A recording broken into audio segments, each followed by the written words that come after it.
Hi everyone, it's Henry here, and joining me for this video are Matt and Andy, and we are here to talk to you about the Miniature Painting Open Online 2023. So MPO is back. When I say back, some of you may be aware that a couple of years ago, during the whole lockdown COVID situation, myself and Matt were like, oh, we should do an online competition. We twisted Andy's arm to judge it. We put on this thing. It was far more subscribed and successful than we anticipated it was going to be. So in the intervening time, we've gone away, Cult of Paint. We want to host painting competitions. So we're coming back with a new annual online competition. So the Miniature Painting Open, which we're going to talk about now. And then what we'll talk about a little bit later on, not in this video, is our new in-person competition starting next year. So it's a little bit different to the last time we ran it. So we're just going to run through essentially how do the awards work. All of this information is available on the Miniature Painting Open website, which will be linked down in the description. So we'll talk through how the awards work. We'll talk through the categories. We'll talk through the submission process. And then, hopefully you're all going to send in loads of pictures of your beautifully painted miniatures. But the one thing I wanted to get out of the way really quickly, and it's something that came up last time, was why is this an online competition? Online competitions aren't as good as in-person competitions, so on and so forth.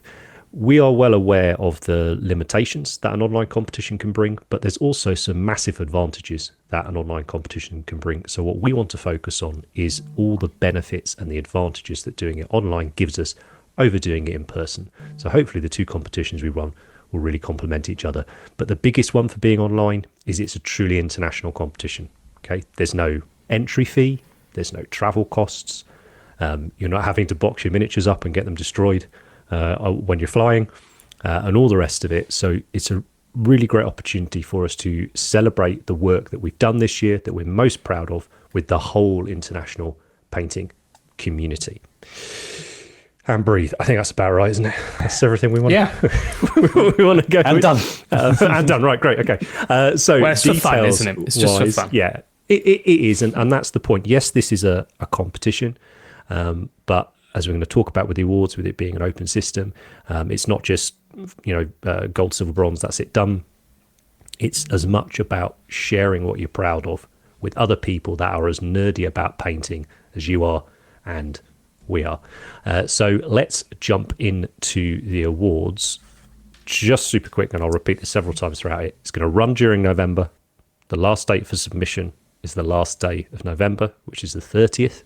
We will be talking about it a lot during November. If you have questions, just reach out to us. We don't mind answering them, but please go to the website for full details. Awards shortly after the end of November. Right, speaking of awards, it's going to be an open system. Andy, what does that mean?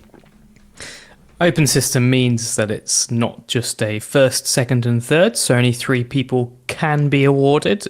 We will award anyone that we deem is worthy of the gold, silver, or bronze. And this also doesn't mean that it's an easy competition, which is often confused when there's, in theory, unlimited awards. We'll be quite strict in Masters, and if there's in some categories, if there's something we don't think is worth a gold, then there might not be any gold awards, for one example. But on the other hand, if there are 3 or 4 people that are all amazing and there's not much between them, then they all deserve a gold, so they'll get one. So it's a really great system, which means you're not fighting out for just a few spots, but it also still means it's prestigious if you're making it difficult to get those awards. So really nice thing.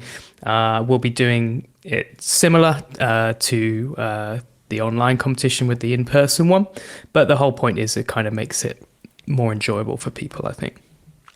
Yeah, absolutely. And you've mentioned there you're going to be quite strict with judging on Masters. So just want to talk briefly about how Standard and Masters is going to work?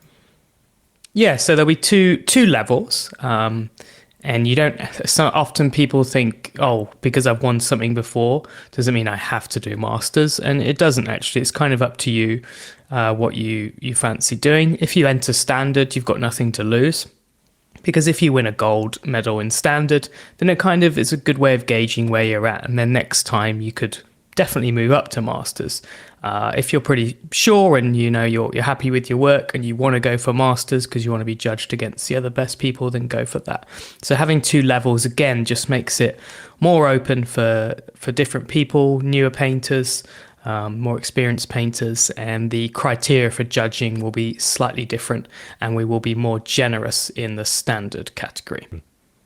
Great. And yeah, I think it's really worth reinforcing that I think all of us and lots of our friends that have won awards and everything have done standard. It's not meant to be the like easy level. It's not this, that, and the other, but it's a really good place, as you say, to gauge perhaps where you're at in it all. Often people might be doing it for the first time, right? So if you're a first time competition goer, then that's what the different levels are for, really. And if you're not sure, if you're really not sure, then reach out to other people and they'll give you advice. And then if you're really desperate, reach out to us. Looking at sort of frequently asked questions that we got from the last edition of it, someone asked, would you be moved from standard to masters or vice versa by the judges? I think that we'd never move someone if you were like, oh, this should be masters, but they get nothing. So you'll never get moved and lose an award, if that makes sense. But maybe we're like, this is this is so good, it should be a masters, then maybe we will, if it's going to get something in that. But we'll communicate that perhaps with the person before anything's done. But fab, okie dokie. And in addition to the gold, silver, and bronze, we're also going to be doing a handful of individual awards, right? Yep. So we've got the creativity award. So this will be awarded to one piece across all the categories, across both masters and standard combined. And we've got the creativity award, the Grimdark award, and the best base award. So do you want to just sort of briefly touch on that? Yeah, creativity there'll be less weighting on things like the technical side of the painting, and we're going to purely go on what moves us or what idea excites us, and often you'll find in competitions like Monty Scale Model Challenge, sometimes people in the standard level are more adventurous and try more crazy things. So the best of creativity or any of the special awards could come from the standard or master level. But the emphasis will change. We won't be too worried about if things are neat and tidy. It's just, what moves and excites us. So you can go absolutely nuts. I think it's really important to celebrate this side of the hobby as well, because not everybody focuses their painting on technical, being neat and tidy. That isn't everything. And we want a special prize for that.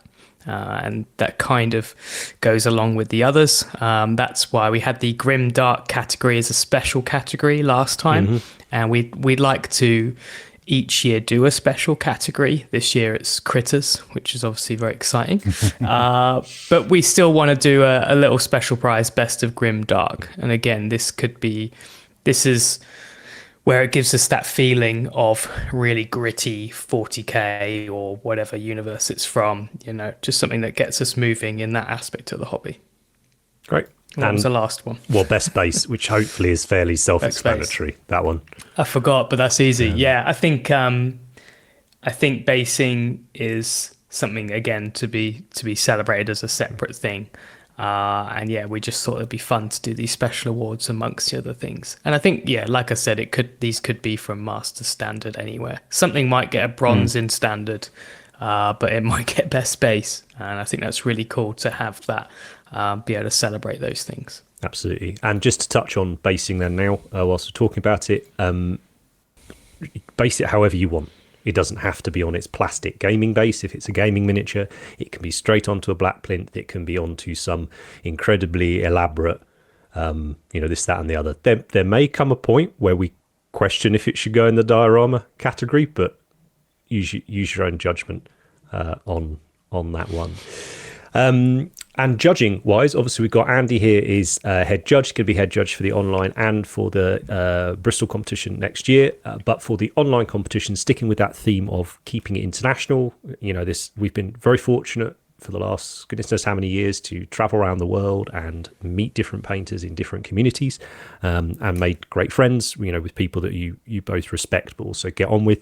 And we've asked for two of those guys to come and help judge the online competition, Will and Dave, which I'm sure you're all aware of. Again, we've made a post about it. The details for them are on the website, but it will be Andy, Dave, and Will judging both all the categories across both the standard and the masters. So, depending on who you want to bribe, just get in touch with them on their relevant personal social media channels. Right, I think that's it for how the awards work, right? Yeah, pretty much. Okay. Yeah, I think so. Cool. Well, let's talk about the categories then, because there are a couple more or slightly different ones to when we ran it last time. And we're also, in this point, we want to talk about scale, because this is something we felt we explained well last time. We didn't really have any issues with it, but it was certainly something that people sometimes struggle to get their head round. And particularly once you start to move outside of gaming miniatures, you're going to become familiar with the term scale or scaling. So we just want to talk about that a little bit as we get to the categories. But essentially, every category is going to be open to miniatures from a sci-fi setting, from a fantasy setting, and from a historicals setting. This is so we can reach as many people as possible, but also not end up with 40 odd categories. Essentially, right? So, I say single figure could be a D&D goblin next to some British airborne type model. I don't know historicals. I'm crap at it. A real army person next to, I don't know, Space Marine Terminator or something like that. Crab. So the three genres. Well, the crab would be in the critters category, wouldn't it? So True. It does have its own one. But, two crabs maybe, I don't know.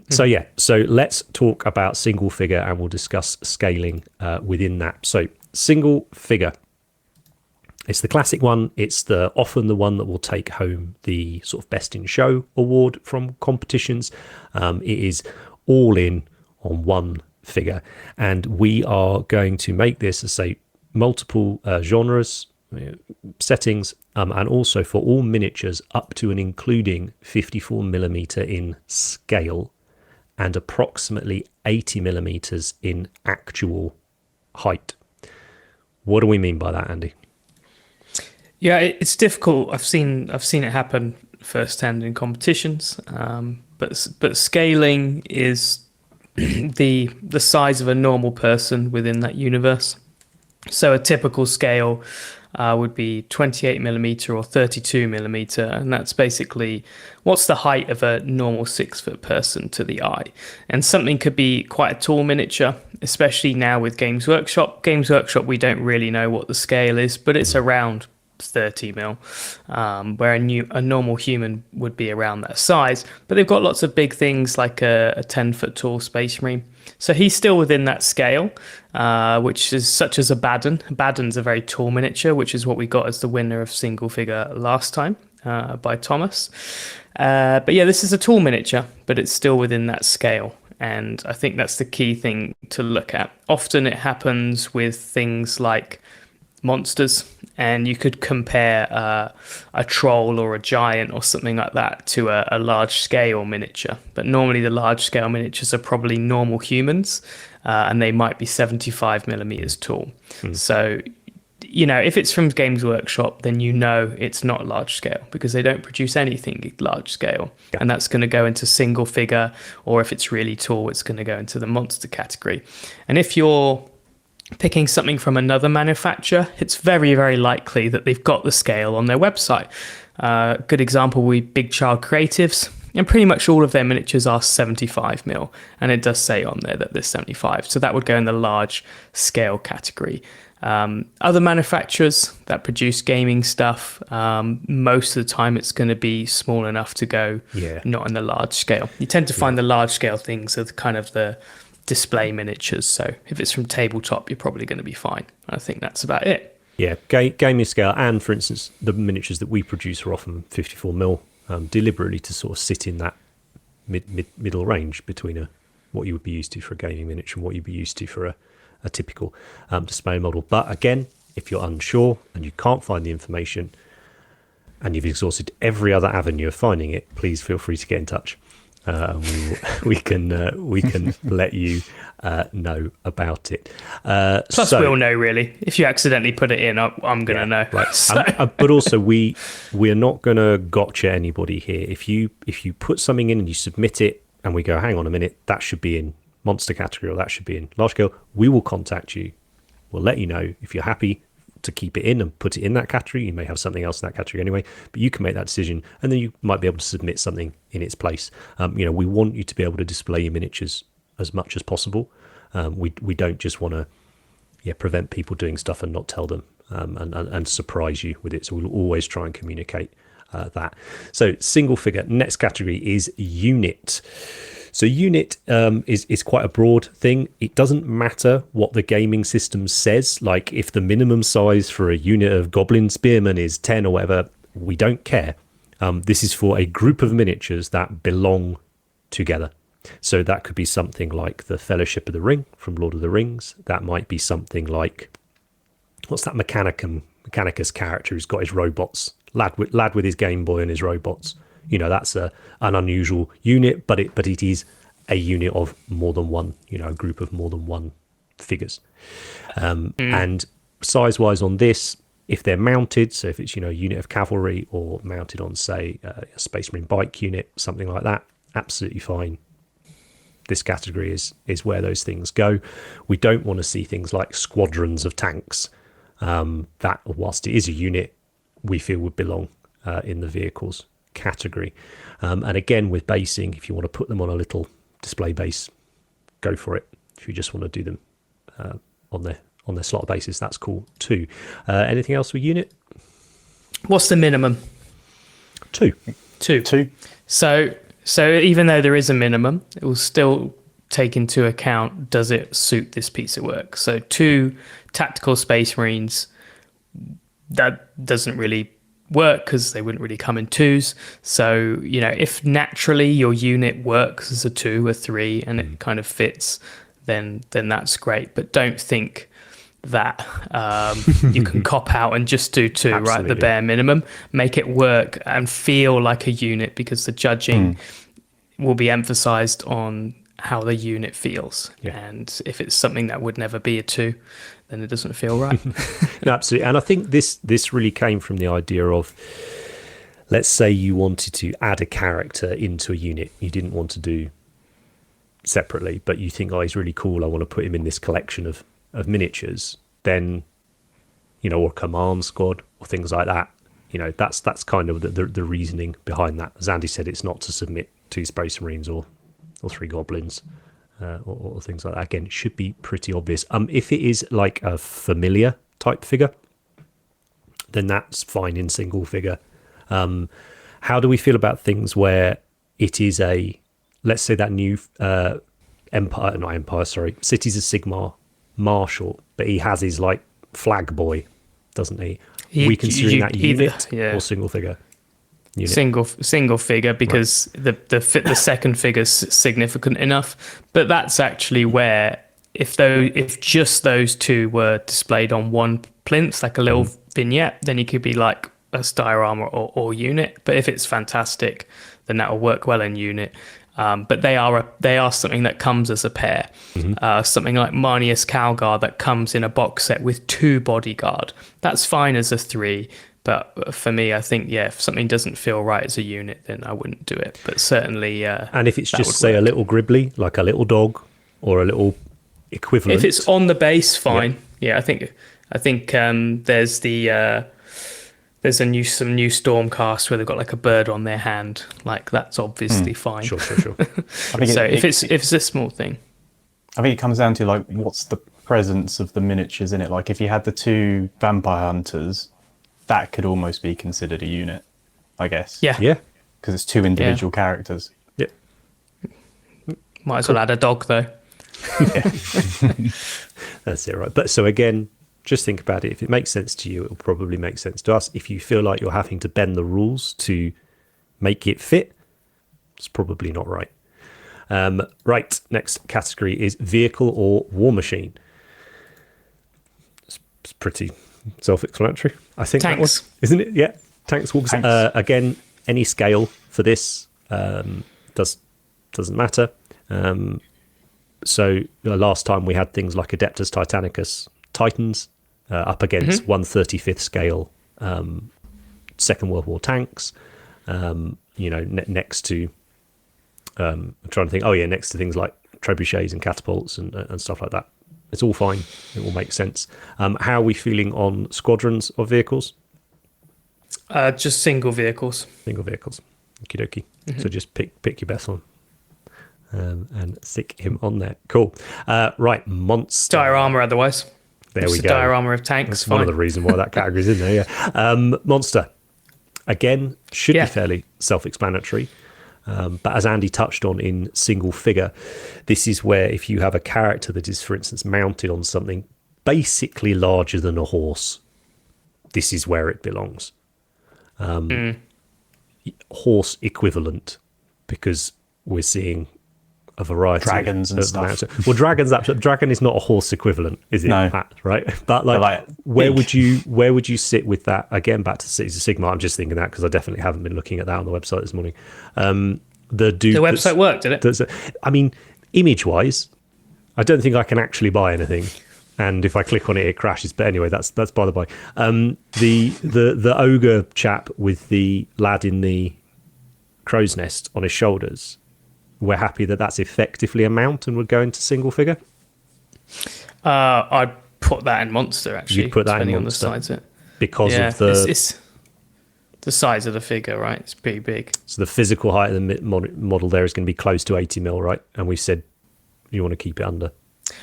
Wouldn't know without measuring it, so we'll have to leave that up to people. But like we said, we might fiddle stuff. There's always ambiguous stuff that could probably fit into multiple categories. He could also fit into unit. Right. But so we will always do our best to put it into the category it suits. And there'll be some cases where it doesn't, it fits under multiple rules, and we'll work it out with you. And don't worry, it'll always be in a nice place to be. So don't fret if you've got an ambiguous entry. That's the answer I was steering it towards. Large scale and bust. Yeah, says it on the tin. As we talked about the scale, anything above the 54 mil scale, and typically this is going to jump up to the 75.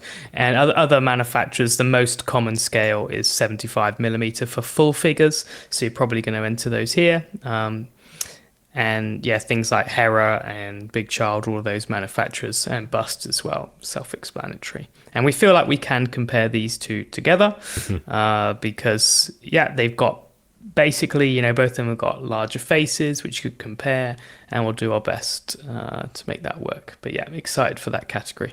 Absolutely. And just so saying with that, it is a large scale single figure. If you want to enter a historical tank, for instance, that is 1/35th or whatever the one up from that is, that would belong in the vehicles category, not this large scale category.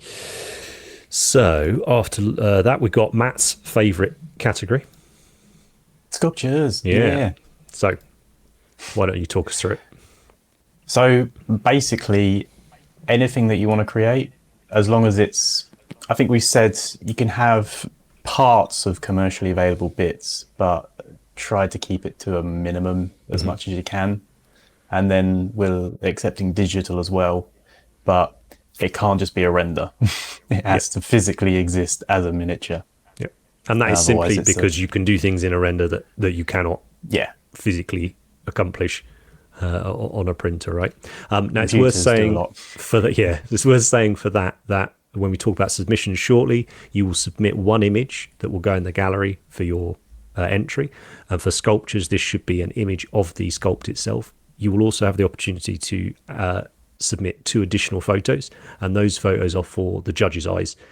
So it might be to give it a different angle for the judges to view. But for sculpture, you can, if you want, include some renders in that, in those additional supplementary submissions.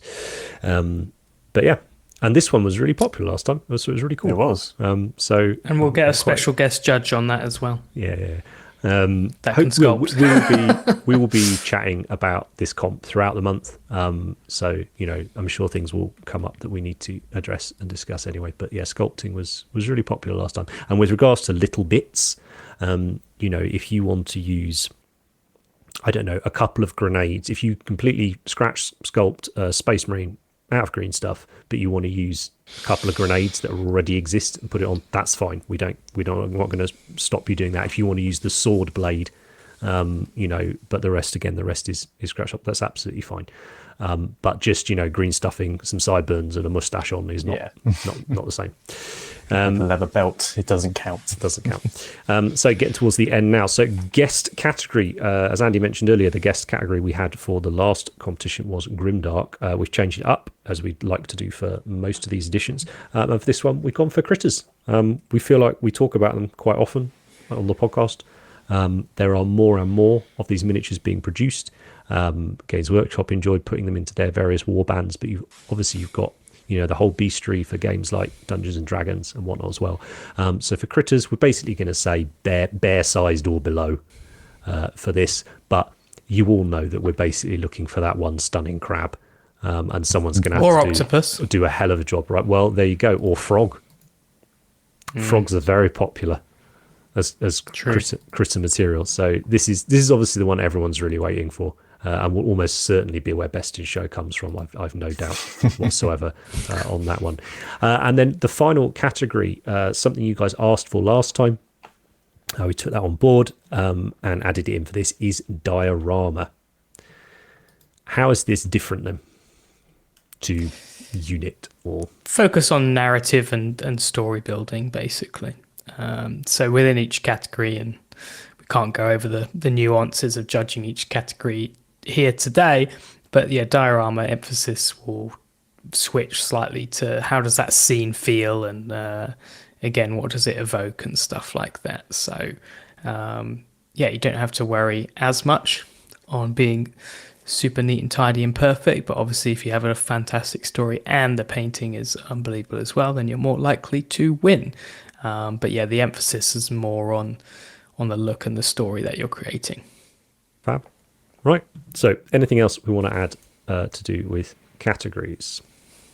I think that's it, really. We're good. Right. Submission. I think one thing we should just mention is last time we allowed you to enter multiple per category. This time it's one per category. Yep. Well, that brings us on submissions. So why don't, Matt, you take it away. So the new website, new submission process. How's it work? I'm going on there now. What am I doing? So you'll go onto the website. You'll put your name in, your email address, your social link if you want to. You'll select your level, the category you want, your entry title, and then there's two sections to upload images. There's a main image and then additional images. The main image is where you want to upload the one that you want everyone to see, your gallery image, if you will. And then the two additional images will be in the box below it, basically. They're for judges. The back, please. Yes. No hiding stuff with dodgy images. But that'll all upload. You'll get a success message. You won't get an email. It's very expensive to do transactional emails. So it's already costing enough doing a dedicated website. So yeah. And then that'll be it. If you have an issue with it, just message me and I'll let you know if something's gone wrong. But it's pretty robust. It shouldn't break. Yeah, not what we had last time, which was not our fault. We could not have anticipated that volume coming in, but we believe we can deal with it all this time. I said the other side of it now we have the dedicated website. And all the rest of it allows us to have a gallery throughout the month of November. So whilst the competition is running, so you'll submit your piece and within a few days, that piece will be uploaded to the gallery. It won't happen instantaneously. So please don't worry. As long as you've got that success thing flashed up, it's been submitted, it's fine. And we will then upload in batches, every few days. So, you can keep checking back on the website and you'll be able to view all the miniatures.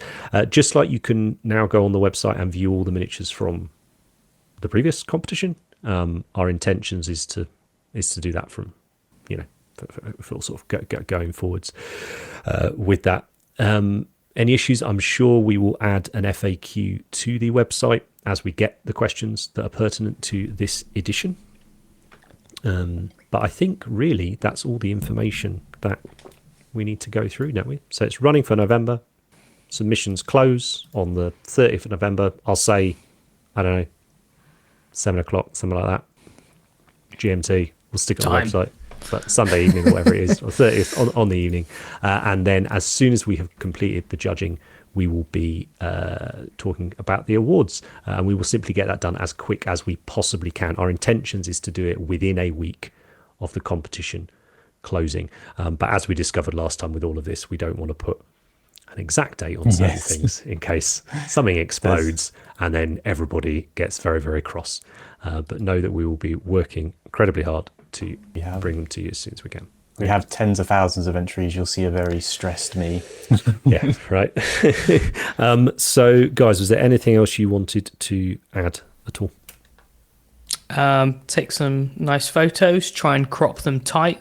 You don't want loads of real estate up there. So, yeah, take your time. Watch some videos how to take nice photos. There's loads of great instructional videos now, isn't there? You can take fabulous photos on your phone.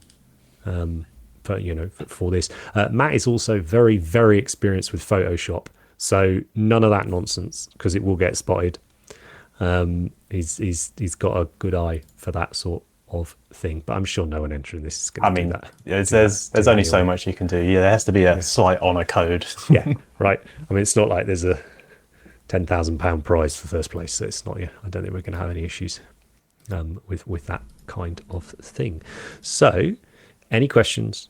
Get in touch. We're very, very excited about this competition, especially with it now becoming an annual event. The idea is we're at the end of the year.